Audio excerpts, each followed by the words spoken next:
right. Ladies, gentlemen, and NBs, we have on the show for us today Ashwani Jain, a former Obama White House official and Democratic candidate for Maryland's 6th Congressional District, open seat, 34-year-old son of immigrants and small business owners, product of Maryland's public schools, and a published author, childhood cancer survivor. Currently serves as a program director for the National Kidney Foundation, and if elected, Jane will be Maryland's first millennial and first Asian American to serve in Congress. Ashwani, thank you for joining us today. Yeah, I'm a big fan. Thank you so much for having me on. Not a problem. So for those of our viewers today who may not be familiar with you, may not be familiar with some of your work, why don't you go ahead and kind of introduce yourself to everybody? Yeah, I mean, I think you did a great intro, but my name is Ashwani Jain. I use he, him pronouns, and I'm running for Congress in my home district, really because I have specific policy solutions that I think are going to open the doors of opportunity for all of our community members. I'm happy to get into questions, and folks can always go to my website, jainforcongress.com, to learn more. But some of the policies I'm running on are making public college free, canceling student debt, passing Medicare for all, tangibly getting money out of politics, and that goes even to the way in which I'm running my campaign, and then pushing for a $26 minimum wage. But again, beyond that, it's understanding that every issue that we're facing is interconnected and looking at it in a comprehensive way. Excellent. So could you kind of give us a breakdown of what Maryland politics are like, some of the work you've done in Maryland? That way we can kind of get a better understanding of how that's going to translate to the national platform. Yeah, so Maryland is obviously a Democratic state, but the district I'm running in, which is the 6th district, it covers the northern part of Montgomery County, so Gaithersburg, Germantown, if you're familiar, all the way to Frederick County, Washington, Allegheny, and Garrett. So it's the western part of Maryland. It's the largest district in the state, and it's considered a purple district because we have almost as many Republicans and independents as Democrats. And I think what that means is it really is like a microcosm of the country, right? It's a lot of different people, some who are active in politics and know what's going on, some who are not. And really, it's this frustration that a lot of residents feel forgotten about. They feel like these politicians or candidates, they talk a good game, but they don't actually do anything when they get elected. They just care about the money and the power, or they just give like generic talking points without actually focusing on real issues and solutions on a range of issues. And I saw that not only in my campaign now, but spending, over 10 years working for then President Obama, starting back in his first presidential campaign when I was a senior in high school, understanding how to bring those issues to the forefront and empower residents and people to feel like, no, you do belong, and I'm going to help create an operation that gives you a real, genuine seat at the table and not just lip service. And I would like to ask a little bit about your tenure in the Obama administration. Could you kind of go over what your role in, I believe you were in the HUD, was that right? So I had the honor of not only working on his campaign, actually running students all around the state of Maryland and running some counties in the state, but in his administration, I had 2 different positions in his White House, and then I worked at 2 different federal agencies. So one of the positions I had was to actually diversify the federal government. So anyone who runs all these federal agencies, they're called political appointees. And I was in charge of recruiting and finding people who represented the country into those leadership roles, young or old. Then I also worked at the U.S. Department of Housing and Urban Development, so actually working on affordable housing issues throughout the country in addition to my state of Maryland. I worked at HHS, the U.S. Department of Health and Human Services, actually running part of the Affordable Care Act, getting more people signed up to actually have health care. And then I ended my time working for him, actually serving as then Vice President Biden's Director of Outreach for a healthcare program called the Cancer Moonshot. And that particular program was really cool because it was an opportunity for me as a cancer survivor to actually work with the president and vice president of the United States to find new funding for cancer research, talk about clinical trials, and actually help fund a lot of the things that will hopefully bring an end to this really serious issue and serious disease that so many of us face. Absolutely.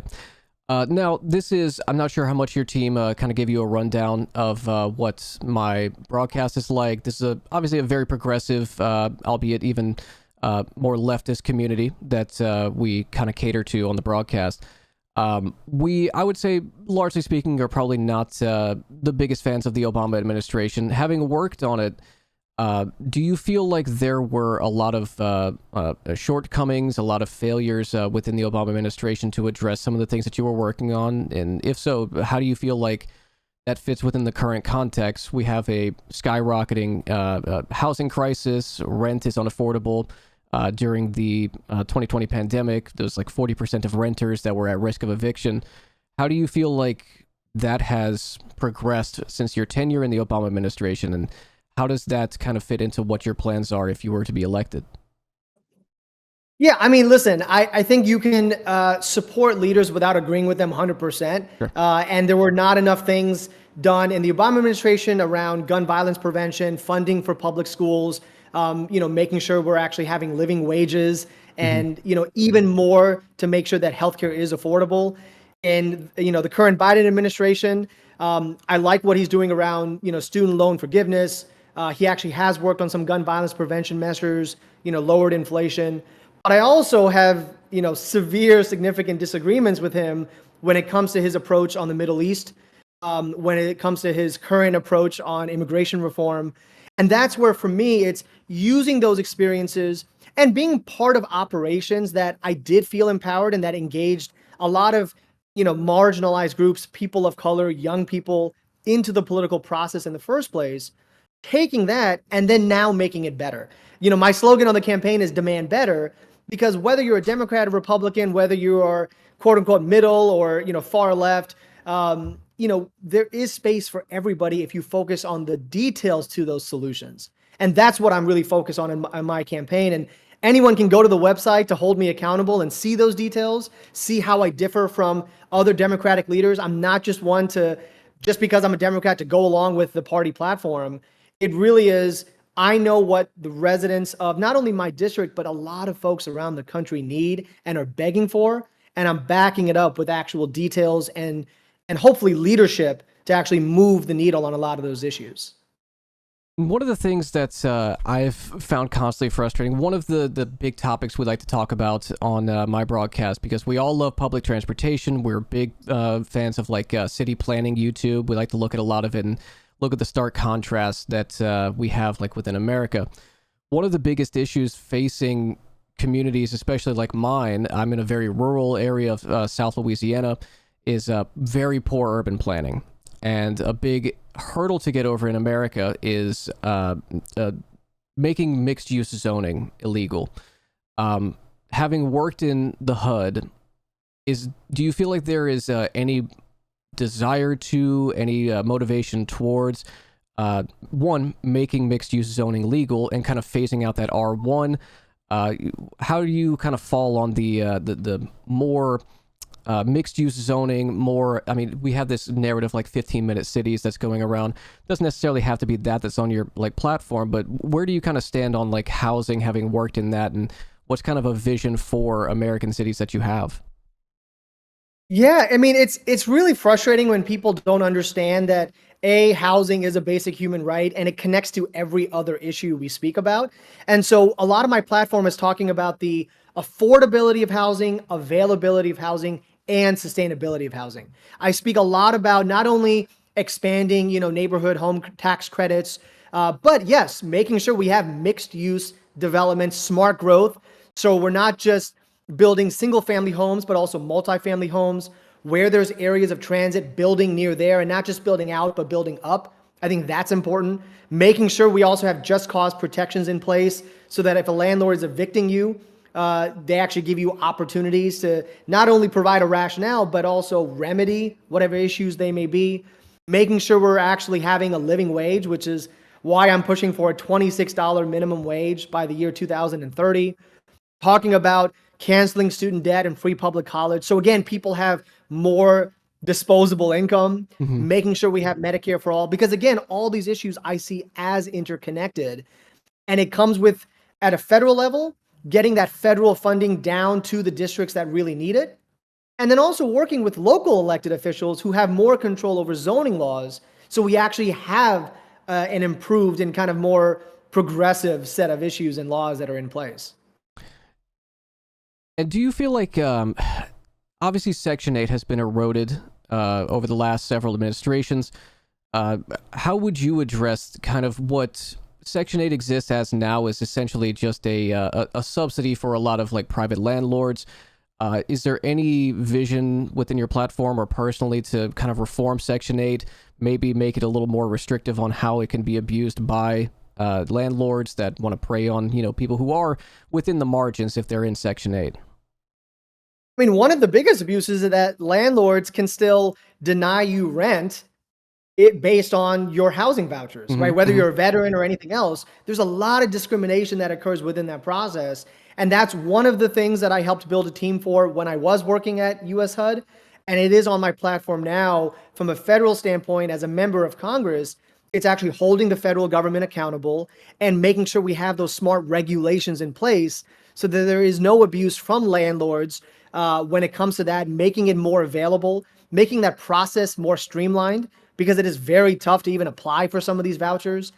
And again, it goes back to if you provide more people a living wage and allow more people to participate in the economy, everyone thrives and there won't be as much of a need for some of these vouchers, for some of these other welfare programs, because you're actually providing them resources, you're providing them ample government services, and you're providing them employment in a way that's sustainable and doesn't discriminate against them based on where they live, who they are, what their disability is, if they're from the LGBTQ community, if they're a person of color. I mean, a lot of these groups kind of face those overlapping struggles. And that's where I go back to, it takes a comprehensive approach. It frustrates me so much when I see candidates or politicians who give you one answer for a problem that's this complex and just assume that that's going to fix everything. Well, no, you have to look at a lot of different things at the same time. And that's really the job of a politician. And that's my approach to it. Now, you've mentioned like marginalized groups being victim to inequities within housing. I don't have any of the stats in front of me, but a plurality of people within the LGBTQ community are victims of insecure housing. Beyond that, these intersections of marginalization for housing instability are, everywhere. Is there any kind of vision that you have for ensuring that people who are within these margins are protected within housing rights? Be it I mean, it immigrants, goes be it back. LGBTQ. Yeah. Yeah, I mean, a lot of a member of Congress's job is, again, not only to get better funding and increase funding from federal agencies like HUD down to these communities that need it. So that's number one, actually fighting for that funding. But then again, having regulations in place, passing laws, but also using the existing laws to remove some of these loopholes that keep these marginalized communities marginalized, And could you go right? I into mean, detail all about of some of those laws? yeah, I mean, like, okay, as an example, right? If you're talking about the low-income housing tax credit, as an example. So this is a tax credit that's already available. It's federal tax credits to state housing agencies to actually support the construction and maintenance of affordable housing units. And typically, they're supposed to be reserved for households with incomes at or below 60% of the local median income of a certain area. But a lot of times it gets convoluted. It's really difficult for an individual to actually find how to apply for those tax credits. Usually it's sometimes landlords, making it more challenging to actually have their tenants use those services. Or we don't even, when we're developing our cities and our towns, instead of building more affordable housing units and using those tax credits, we then build luxury condos, right? We overdevelop in certain areas and we push out seniors and push out a lot of these marginalized communities into other areas that don't even have good education, don't have jobs, don't have transportation, because again, all of that's connected. So it's using the levers of federal government for the existing programs in a much more efficient way, having more public awareness programs, actually going out into the communities, reaching out to folks to say, hey, these are the services that you are afforded and available, making sure we have landlords that are following the laws and prevent the discrimination of those marginalized communities, not taking developer money as a candidate or a politician so I can just kind of sweep it under the rug when there's discrepancies and horrible things happening under the table, right? All of this stuff makes a big difference. And it also comes down to working and pushing local elected officials who have those zoning laws in their bylaws, actually working with them to say, okay, hey, we're going to have multi-zoning, right? We're actually going to build near areas of transit. We're not just going to focus on single family housing. We're not just going to, not spend money to refurbish a lot of these apartment buildings or homes for these marginalized communities and just spend money on luxury condos. Yeah. And we're Right? It talking is being vacancy intentional taxes and too, right? yeah, all of it, right? All of those things make a big difference. And also, and I know I'm jumping around, No, but go ahead. again, it's a complex issue. We also have to increase the moderately priced dwelling units. I know different states call it different things, but in Maryland, the certain percentage of units in an apartment complex that are quote unquote affordable, we have to maintain and expand the percentage of those in all these units. And one of the tangible ways to do that is by offering some tax credits to these developers if they make sure that they're guaranteeing that they are, 15 to 20% minimum affordable units, and that will give you, if you kind of build up more to provide for that, we're going to partner with you to do so. One of the most successful public housing initiatives I've seen, not within America, but rather, I'm not sure if you're familiar with Vienna, Red Vienna, Austria, is their public housing developments require that 2/3 of all future developments be within the public domain, so that the market is setting the cap, so that there isn't like the private sector setting where the market rate is at, so that it's controlled and that it doesn't have like runaway housing inflation. Is that something that if was ever presented to you or you were able to look more into it that you would be in favor of? It sounds like it. Yeah. I mean, I would love to look at the details, and I'm not trying to give you like the political runaround, like, oh, let No, me of look at course. the details. I'm dropping like, very esoteric, like, housing stuff that's on you. Don't worry about it if you're not familiar with Vienna. Yeah, I'm not as familiar. I would love to look into it, but I think that goes back to the point of you need to have the balance of, I mean, the whole point of government, or the ideal point of government, is to have smart regulations, is to provide these services to folks that the private sector is not going to cover. Yeah, there are moments and ways where sometimes you can partner with the private sector to provide better public goods. But a lot of times, if you don't have an initial set of leadership goals and you don't have those regulations in place and the funding to back it up, then as we've seen time and time again, these issues are not being solved. So any type of combination of that, or greater use of the federal government to again provide affordability, availability, and sustainability of housing is something I'm 100% on game with. And again, one of the reasons why I was not only the first to have a housing platform in my race, but why it is backed up by those detailed and nuances that are also going to benefit and made by the residents of my community. Perfect. Now, you've mentioned several times on your platform you have a $26 minimum wage, which I would say is much more aggressive, much more in line with where the inflation rate should be. Can you, I guess, why that number, first of all, and we'll kind of go into how would we get there and the kind of obstacles you would face in there. So I guess why 26 starting off? Yeah, from my understanding, I believe I might be the only politician who's been calling for that high of a minimum wage around the country. I might be wrong, but definitely, at least in my state, I'm the only one. And I'm pushing for a $26 minimum wage by 2030. It not only will bring every worker's salary up to the national average salary, which is $55,000 a year, but it is also what businesses should have been paying had wages kept up with inflation. And the whole purpose behind this is it's going to help our economy by reducing poverty and crime. It's going to increase consumer spending. It's going to expand our tax base. And it's going to help businesses, small and large, who are struggling to find, hire, and retain the millions of workers who have left their jobs in recent years saying they need better pay. So there's an economic argument, there's a business argument, and there's obviously the employee argument that I think we need to be strict on and serious about actually providing a living wage so you don't have to work 2 or 3 jobs just to be broke.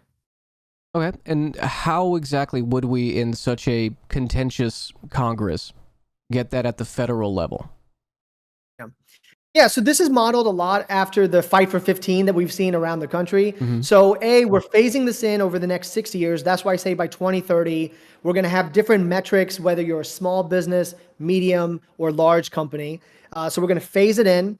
All this policy, along with every other policy on my campaign, was not written by consultants. It's actually written by residents from my district and people who are going to be impacted by this decision. They include small businesses who support this idea, as well as workers, students, retirees, and everyone in between. So when you're able to engage the residents who are impacted by any of these decisions, it makes it a lot easier for me as a hopeful elected official to get things passed because I already have the support of my community, of the voters. And I'm not waiting until after the election to spell out those details. If anyone goes to my website, I've laid out from A to Z how we're actually going to get from point A to point Z. And that's something that usually is lacking from most candidates for any position anywhere in the country. Naturally, if you don't have the details when you're running on the platform, it's going to be diluted or it's not going to be as sustainable once you're in office and then fighting for that legislation. The last thing I'll say on that is obviously we have a divided Congress. Obviously, a lot of times Democrats, Republicans can't get along. And I'm not saying I'm going to get the MAGA extremists to agree with me, but I actually have Democrats, independents, and Republicans already on my team supporting a lot of these progressive ideas because they see the way in which I'm running the campaign. They see that I've actually engaged them and consulted with them on every one of these policies and have that nuance, which a lot of campaigns don't do. And I'm not taking in these money special interests to influence me, or I'm not saying one thing in one room and a different thing in a different room. Everything is transparent, everything is accessible. And so I think that allows me then to build coalitions at a federal level. And then on top of that, using my own experiences working in the federal government to actually understand how to kind of take it again to the next step. So we cover a lot of labor politics here, and currently we've been covering Florida and Iowa, among others, trying to lower the child labor laws, allowing them to work on school nights, 30 hours a week. From my perspective, it would seem that it would be very difficult to work with a Republican and conservative Democratic Party that either is it's not a deal breaker for us to erode labor protections, or that it is actually something that they're in favor of, to erode these labor protections, even in some cases lower the minimum wage. It seems like you would have a lot of hurdles in your way to work with a party that ostensibly, on the Republican side, doesn't want good things, and the Democratic side is okay with bad things happening so long as, the established, goings on of DC aren't disrupted. Do you foresee a lot of pushback against this $26 minimum wage? We had a big fight against the fight for 15. Yeah, I mean, you hit the nail on the head. There's a lot of challenges at play, but I think when for me, running for office, running for Congress, it is to have that megaphone, to be really clear. I'm not bought by anybody. I'm not following the party lines just because I'm a Democrat, but I am laying out exactly what I'm planning to do and fight for if I'm in office. I'm not changing it for anybody because these are what the residents of my community and frankly, people around this country desperately need and are asking for. And I'm not bought by special interests. I'm not paying money for people to endorse me. So I don't have any hidden agenda, hidden goals. And I've already been very intentional about engaging every member of our community, regardless of their party lines. I think that allows me to have a little bit more ammunition going in to Congress if I actually win. Because again, I have the policies backed up. I have an agenda that's more detailed than most people ever have stepping into those buildings and positions of power. I have the community behind me who can then help lobby members of their of other Congress to actually get these things passed. And I can not only write legislation in a quicker way, but I can use the other measures of Congress, which is, again, fight for federal funding. So even we can have stopgap measures as I move towards some of these policies. I think those are a lot of different ways we can actually still move forward, even in a divided House, even when not everyone's on the same page.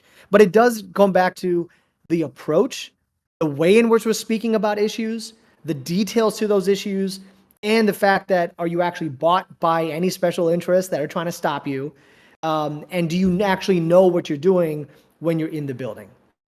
So I do want to get into possibly some contentious topics. Speaking of a divided House, just about an hour ago, the House Immigration and National Security Bill failed by 49 to 50. I guess my first question would be, given what we knew about that bill, how would you have voted for it? And where are you, as someone in Maryland, very far away from the southern border? Where do you feel like your constituents are, and where do your personal politics come into play when it comes to the topic of immigration? So how would you have voted for the bill, and thoughts on immigration? I mean, the bill was obviously a nod to what Trump and Republicans have been asking for, but it goes to this false narrative again that we have an open border and that these immigrants are sucking up our resources and that there are a bunch of criminals who are just harming our community. That's just not true. The reality is, undocumented immigrants, not illegal aliens, because that's just again an inhumane term. They are human beings. They are also contributing billions of dollars to our U.S. economy without even using the resources that we provide, like Social Security and others. They're not going away anytime soon. You can't just deport all these people, which is why not only, again, do I have an immigrant rights platform on my website, the only candidate in my race to actually have that, but I talk about everything from having a pathway to citizenship, expediting work permits, ending the use of private prisons to house immigrants, reforming ICE so that it actually has more accountability and transparency, and ending programs like in our community, at least, it's called 287G, where it forces local law enforcement to act like federal ICE agents, especially for nonviolent offenders. And the reality is it erodes community trust. It doesn't also solve the problem at all. And again, it goes back to this corrupt process of looking at people in an inhumane way. So that is what I would push for, what I have been pushing for. And again, just countering this false narrative that we keep hearing from the other side, I think is important for leaders or for candidates who are trying to be those leaders. And as far as what legislation you would like to see while you are in Congress, once you are elected, there are a lot of protections for migrants that have been eroded over the last, since the Obama era especially. But what are some protections that you think are either absent or have been eroded to the point where they are basically non-existent that you would like to see revamped? And is there something that perhaps isn't being talked about at all that you would like to see? Again, in terms of programs, some of those things I mentioned, I think have been eroded and need to be acted on right away. Making sure that they're covered under health insurance, right? Making sure, because again, it's not just the right thing to do when you provide affordable housing, affordable healthcare, living wages. All those things are the right thing to do that are not being done right now. But also, again, speaking about how we're going to frame the issues, there's an economic argument to that as well. It helps our economy. It helps our businesses. It helps, all of us taxpayers when you have more people who are able to contribute to our society in a way that doesn't erode trust and that they have to hide about it. When you have community trust with law enforcement, it allows our communities to be safer. But if you're always having this fear that, if you report a crime, you're going to be deported, then it harms the rest of us. So it's a lot of those protections that have not been in place that I think need to be in place, making sure we also provide funding for legal services as well. All those issues, again, to me are interconnected, and we've not done a good job of doing that. We're also not doing a good job of fighting against the rhetoric and talking points of this open border. And we don't have enough leaders that are putting into place some of those concrete measures, or even holding ICE and the federal government accountable for what they are already doing. And we could count on your position within Congress to push back, especially for immigrants within your constituency and across America, to say, no, this is not an invasion. Not only, the correct answer is yes, obviously I would fight for that, but any candidate can say that. Look at what I'm campaigning on. Look at how I'm presenting the issue. The fact that I've been so vocal and actually have it publicly stated on my website from the first day I launched my campaign back in October, I think that gives more accountability than other candidates who you may ask, and they'll say it, but they're not publicly putting it on their website. They're not speaking about it in those kind of details. I think that's where the discrepancy lies. So yes, I want, the answer is yes, but I don't want you just to take me at my word for it. Take me at my actions and how I'm campaigning. Excellent. Now, I don't know how much time you have, and feel free at any point if you're busy, you're running for Congress. Let me know if you have to go. I would like to move into more geopolitics. It would not just be representing your constituents in Congress. It would be representing the interests of people all across the country as a national rep. With us being now 4 months and a day since October 7th, we have had over 30,000 Palestinians killed in Gaza and over 400 killed in the West Bank. Could you give us an idea of where you are on this particular issue? You've mentioned, multiple times that you don't take corporate PAC money. I would assume that AIPAC would be included in that. This is a leftist community, and we do have a strong stance against apartheid, against colonialism. There are anti-Zionist Jewish people within our community, and Palestinians living in diaspora within our community. So could you go ahead and tell us where you are on this current geopolitical climate? Yeah, and thank you for asking, because it is one of the most important issues of today. And I know you mentioned your community is obviously a lot of progressives, a lot of leftists. But I want to preface this by saying I'm not going to give you this answer because of that. I'm being consistent.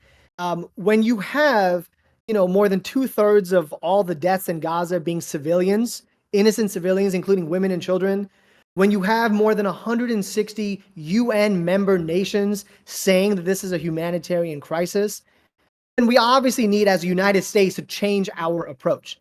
And that's why I was the first in my race back in November 1st, and you can hold me accountable, to call for a ceasefire in the Middle East.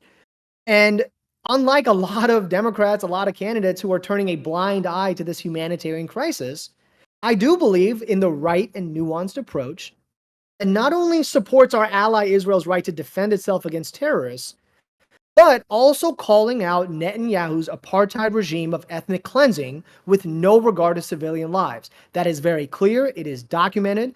That is also why, if elected, I would fight for a two-state solution, and I would condition any and all military aid to actually upholding humanitarian rights. We do this for every other country, regardless of whether they're an ally or not. Currently, the United States is not doing that, or at least not enough of it. We're not calling out Netanyahu for what he is, who's a thug, and we're not looking at it from a humanitarian lens. And I think that's where the discrepancy is, and that's where my frustration is with current leaders of my party and the conversations that we're seeing. Okay. I did say that some parts of this would be contentious, and I would like to push back against this idea of, well, one, the U.S. is, obviously, the White House is 100% backing this. There is pretty much no question of that. But given that the Netanyahu administration, majority members of the Knesset, and 66% of the Israeli public are not in favor of a two-state solution, how and why, I suppose, would we continue to argue for a two-state when it currently is a one-state, and equal rights feels like should be at the forefront of this instead of trying to divide it further and kind of codify the stolen land that Palestinians have been robbed of? Yeah. And again, this is obviously a complicated issue, but when I speak to not only the Jewish members of my community and my team, but the Palestinian members of my team, and people who are foreign policy experts and understand a lot more of the nuances, there's an agreement that this issue is not just going to go away overnight. And the only practical, tangible way to actually stop this violence and stop the endless killing of civilians time and time again for so many decades is to actually have a separate, independent state of Palestine where we can provide them resources, we can make them an ally, we can provide the rest of the nation the rest of the international community to actually have those supportive measures that we provide to other allies of ours. So I think it is the most tangible, practical, feasible way to not only uplift the Palestinian community and kind of validate their struggles, but also start to actually have a more balanced approach to what's happening in the Middle East. Because otherwise, it's never going to get resolved. How many leaders have we seen in this country have tried to step in to create some sort of peace? It's never going to happen. This is the only tangible and feasible way so far. And this is what, again, members of the Palestinian community, the Muslim community, people who we work with on my team who have experience there, either professionally or personally, that's what they're asking for. Is we want to be recognized, and this is the most immediate thing. In addition to conditioning military aid, calling out Netanyahu for what he is, and having a better foreign policy stance. Okay. And you mentioned conditioning military aid. Within that spending package that was voted down today was $14 billion of military aid to Israel on top of the annual $4 billion that we already give. When you say conditioning aid to Israel, how do you approach that? And what exactly, I mean, there's obviously like violations of international law. There's agreements that the U.S. ostensibly says that we have with Israel that they will not participate in, X, Y, and Z actions. If you, Christmas list, I suppose, could have your way, what would be those conditions that you would hold either proportions of aid or all aid? Kind of give us an idea of like where your red lines are. I mean, honestly, I don't. It's not rocket science. It's not that complicated, to be honest. We condition military aid on most other aid that we give out to other nations, other countries, right? We have international rights and international laws that are put in place that are enforced by the UN and other organizations. Just look at what we've done in the past. Look at what's already there and established. And also look at the words that are being said by people like Netanyahu are saying, nope, we're gonna keep doing whatever we want to do. When you look at all of that in combination, it's very clear to see how this money is going to be used. And so whenever you cross those lines of actually bombing hospitals and refugee camps, not having, targeted approaches to take out the terrorists, calling for the exile of Palestinians to Egypt or the Congo or the decimation of Gaza. I mean, these are phrases and actions that have been very clear, put into place, that our current efforts are not getting through, at least from our knowledge. And so many civilian deaths are occurring under our watch and with our money. And so that's where I don't understand how we're not able to see it in front of our eyes. So yeah, I would have voted down that aid package. Again, not because I don't want to support our ally and not because I don't understand the value of having a presence and a good relationship in the Middle East, but it undermines our values and it makes us no better than the terrorist groups or the other organizations that we are claiming to fight against. Okay. We can kind of move from Palestine because while I would go much further in some of these criticisms, I understand, we're running to represent a wide swath of your constituency, so I don't want to, put you in a rough spot. I would like to ask you, when we're talking about, victimized groups, we have a large portion of trans people within our community. Domestically speaking, over the last 3 years, almost 4 now, we've seen an onslaught of anti-trans legislation within America. 2023, over 500 anti-trans bills within state houses. Do you, one, feel like the House of Reps is doing enough to try and protect trans people? And do you think that within the kind of fractured coalition of both the Democratic Party and Republican Party and that narrow split, do you think that we can, through the national legislature, codify some kind of protections for trans people? I mean, yes. And yes, in terms of codifying, no, in terms of current members are not doing enough. I, for the last 2.5 years, helped fight to enshrine abortion care and gender affirming therapy in Maryland state constitution. I want to take that fight at the federal level. What I tell people is, I am not part of the LGBTQ community. I know that I have privilege. And that's why I believe it is important for people who are not in the community to use whatever platforms we have to normalize the experience, to even do something as small as state your pronouns when you're introducing yourself, right? It's a small measure, but it normalizes the experience for so many people who are forced and made to feel like the other just for who they are or who they love or how they identify. The other thing I speak about, again, when building these coalitions is you don't need to fully understand the nuances of gender identity to know that each person knows who they are better than anyone else. And so in that fight for equality, I was the first candidate, at least in my race, to even have an LGBTQ rights platform on my website that looks at every issue comprehensively. I talk about prohibiting all public schools in this nation from banning pride flags or preventing students from playing on sports teams that are consistent with their identity.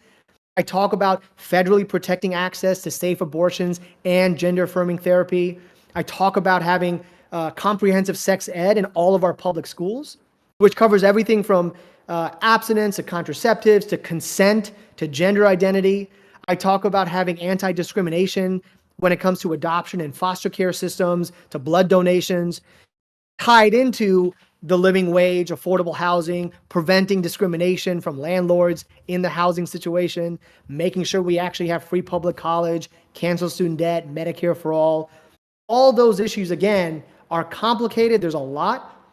But when you're speaking about how to actually walk the walk and elevate those issues, all of those things need to be addressed, can be addressed, and it comes with people at all levels of government, let alone Congress, to use the levers of government, fight for that funding, have those regulations, and propose new pieces of legislation like the ones I was mentioning. Excellent. And for the chat, can we get trans rights? Absolutely. Okay. They were asking you to say trans rights, but that's okay.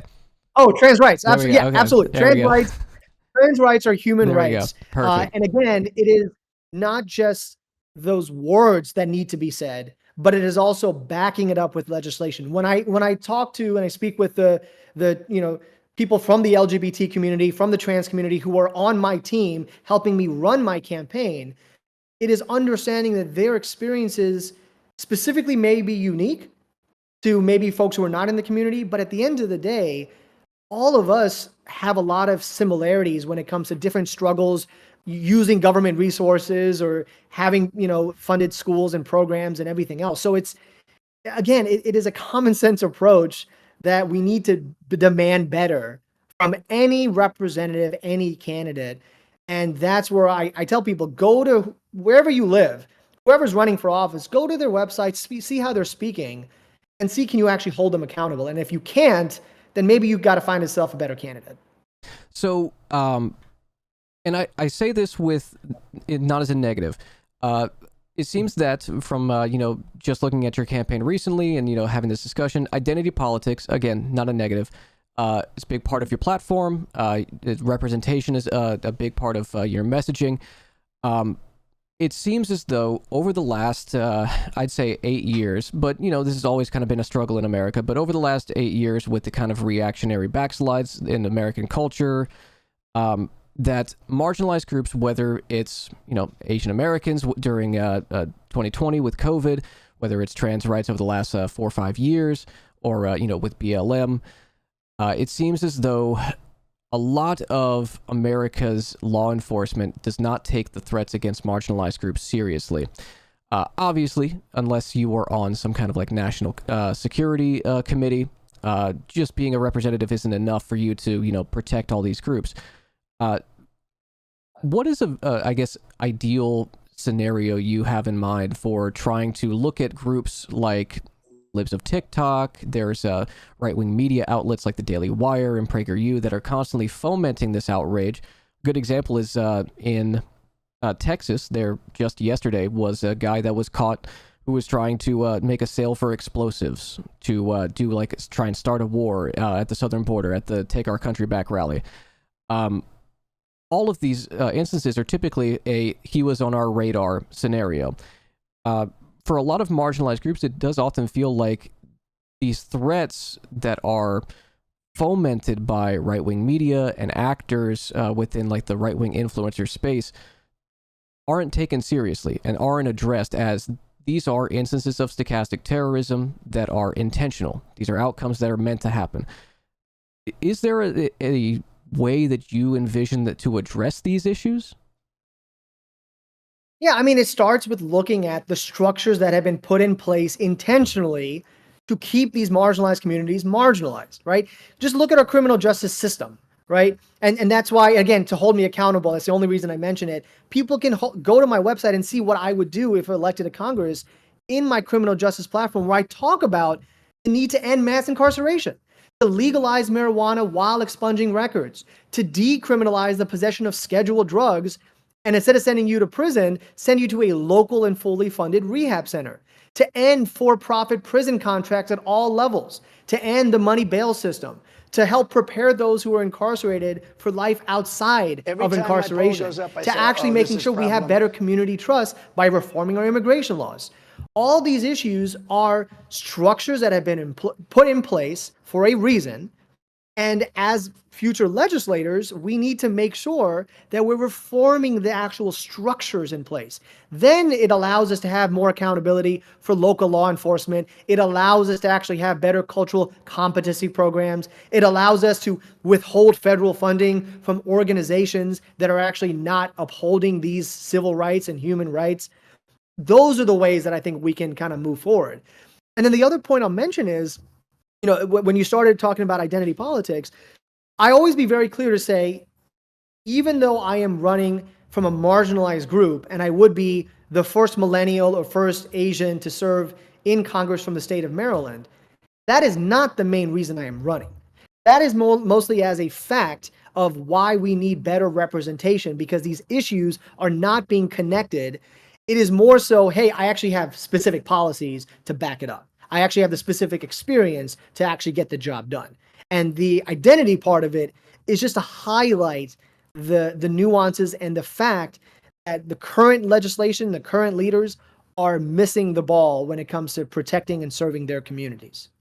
So in the approach to try and address what could be categorized as a network of stochastic terrorism, when I'm talking about like Chaya Raichik or Matt Walsh type characters, your approach would be more so that we need to allow the burdensome kind of bureaucracy of the American criminal justice system not to be focusing on things that are not crime, but rather divert those resources into actually addressing what are actually affecting the community, rather than maybe opening up like committee hearings on these individuals or on these networks.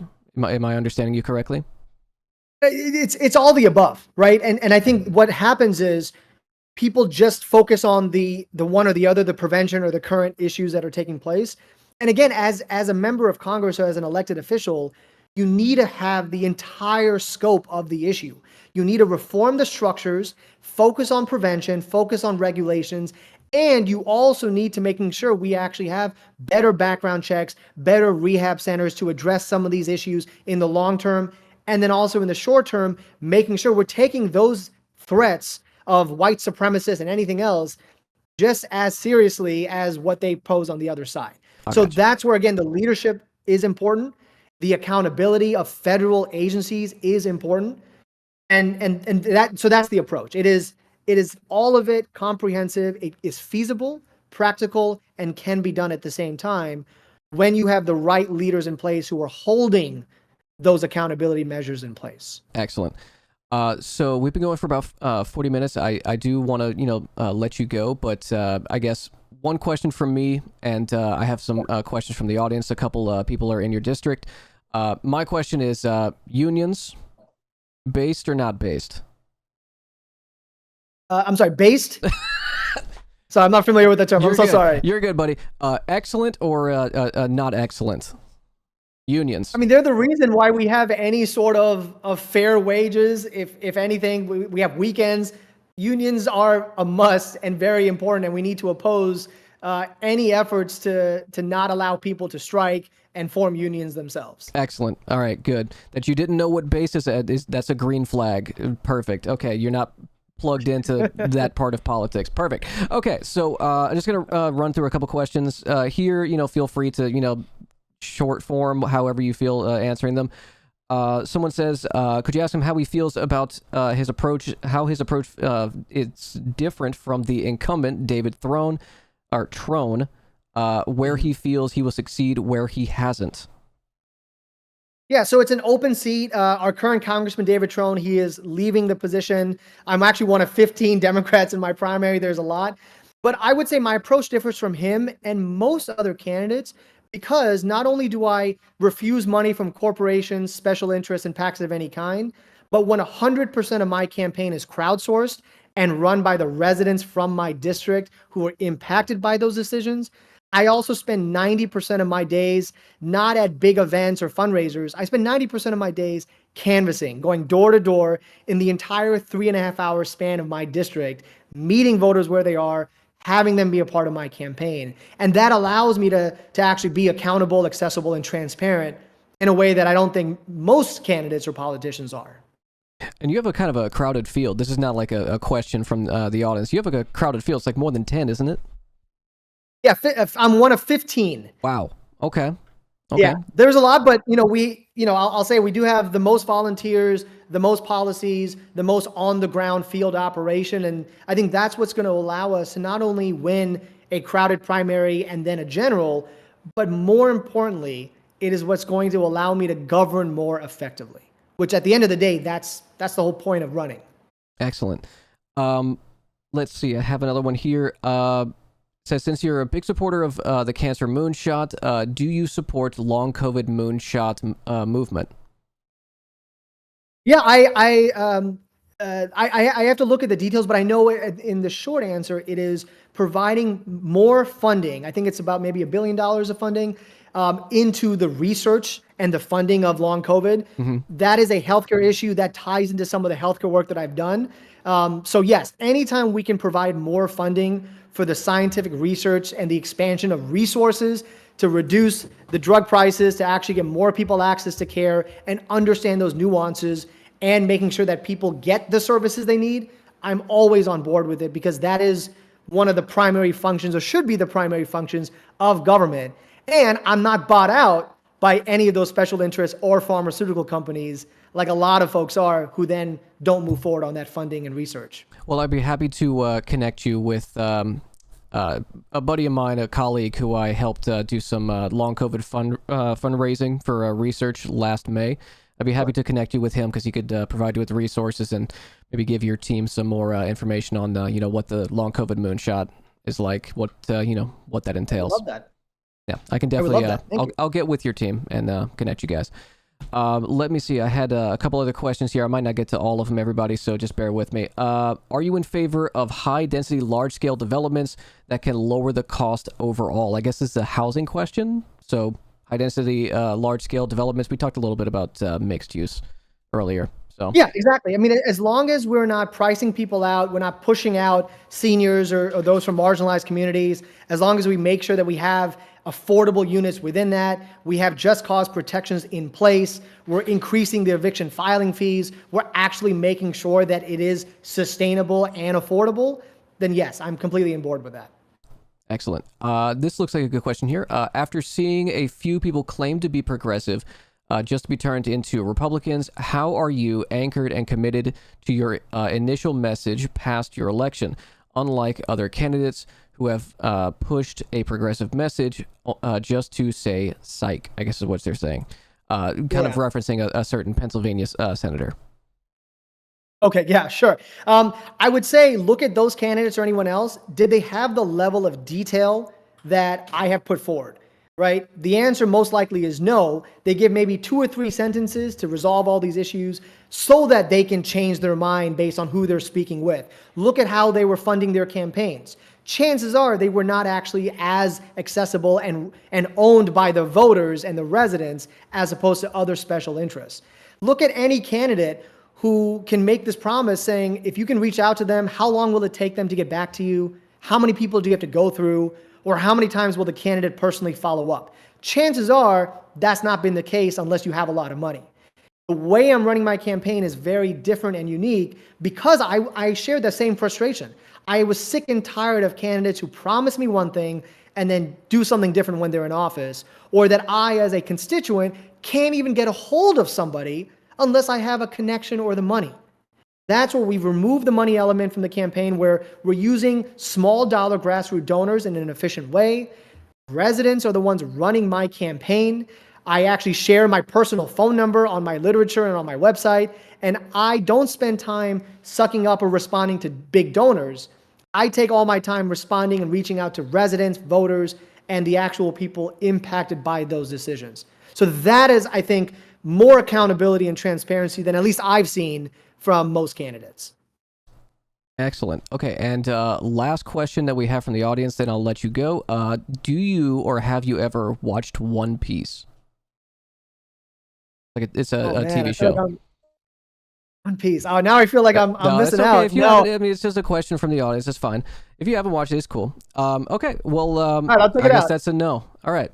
So Ashwani, running for Congress in Maryland 6th District. If you would like to plug anything, we'll have your the link to your campaign website in the chat. Any final thoughts or any kind of questions for me or the audience before you head out? I mean, honestly, I really appreciate you providing a platform and advocating for these issues, because we need more of that. That's how we start to change the dialogue and demand better from our elected officials. I really want to be a partner. So whether people want to support, donate, volunteer, just learn more, because as you mentioned earlier, if I do win, I would be making decisions that would impact the rest of the country. Please go to janeforcongress.com. I mean it when I say that I'm trying to be a partner and do the right thing. And I believe that we have the best type of operation to have those sustainable changes for the things we're fighting about and speaking about. So thank you. I appreciate it. Looking forward to staying in touch. And, if you'll have me back, I'd love to be on at some point. Excellent. When is your election? May 14th. May 1-4 is the primary in Maryland. I'm running against 14 other Democrats, but we have a winning campaign, and hopefully we'll expand it even more if anyone else wants to join us. Excellent. Well, thank you for coming on, and we'll be in touch. I'll get in touch with your team about the long COVID stuff, and thank you for your time today.